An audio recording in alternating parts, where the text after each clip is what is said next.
Have you read in your Bible today? Hi, I'm Ronald, and I break down and discuss the Bible. Today I'm continuing in the book of Leviticus with chapters 5 through 7. The three chapters discussed today from Leviticus focus on the importance of atonement, restitution, and the role of the priest in mediating between the people and God. They provided detailed instructions on how handling various sins and the corresponding offerings required for forgiveness. The emphasis is on acknowledging one's guilt, making restitution, and seeking atonement through prescribed rituals. Chapter 5 outlines various types of sins and the corresponding offerings required for atonement. It includes sins like failing to testify, touching unclean things, and making rash oaths. The offerings range from a lamb or goat to 2 turtle doves or pigeons, and even fine flour for those who cannot afford animals.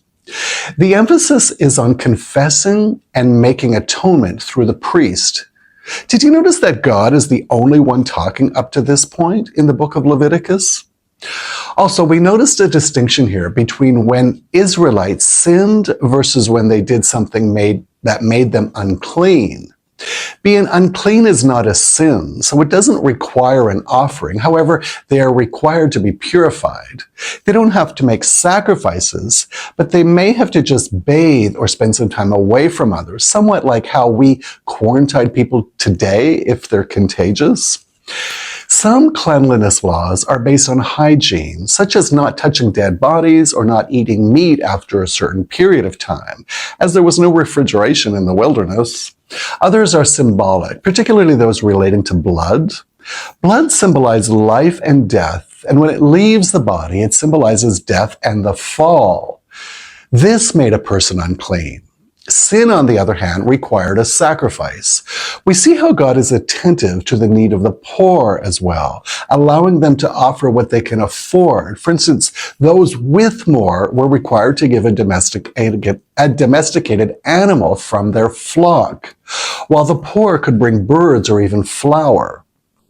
Now, both sins of omission and sins of commission are mentioned and require sacrifices. Sins of omission refer to neglecting to do something good or right that one should do, while sins of commission are active, deliberate actions that are considered wrong or sinful. Essentially, a sin of omission is failing to act when you should, while a sin of commission is actively performing a harmful act. Examples of sins of omission: not visiting a sick friend or family member, ignoring someone who's being bullied, failing to report a crime you witness, or not donating to charity when you have the means, not speaking up against injustice. Those are examples of sins of omission. Now, examples of sins of commission would be lying to someone, stealing, cheating on a test, assaulting someone, slandering someone, or committing adultery.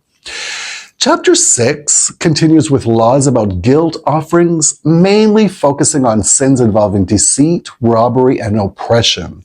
It also details the process for burnt offerings, grain, and sin offerings. And lastly, this chapter emphasizes the restitution, making amends, and priests' roles in atonement. Leviticus 7 provides laws for guilt offering, peace offerings, and the portions allocated to the priests. It includes instructions on handling the fat and the blood of the offering and the importance of eating them in a holy place. It also stresses the perpetual nature of these laws and the specific portions designated for the priest. While the specific rituals and offerings described in Leviticus may not be practiced today, the underlying principles remain relevant. The concept of acknowledging wrongdoing, making amends, and seeking forgiveness, these are universal and timeless. In modern contexts, these principles can be applied through personal reflection, apologizing to those that we've wronged, and trying to rectify the mistakes. The emphasis on community and the role of leaders in guiding and supporting individuals through these processes also continues to be significant today. Admitting when we've hurt someone and taking responsibility for our actions helps build trust and strengthens bonds. Owning up to errors at work fosters a culture of transparency and accountability, leading to better teamwork and productivity. Or if someone has financial harm, they might repay the amount or offer compensation. Now, volunteering time or resources to those affected by one's actions can also be a meaningful way to make amends. It's essential to understand the impact of one's actions and genuinely seek to make things right. Offer a sincere apology to those affected can help mend relationships and foster understanding. Support groups and communities provide a safe space for individuals to share their experiences, to seek advice, and to receive support. Leaders and mentors can offer guidance and support, helping individuals navigate challenges and making positive changes. Now, by applying these timeless principles, individuals can foster healthier relationships, create more supportive community, and contribute to a more just and compassionate society.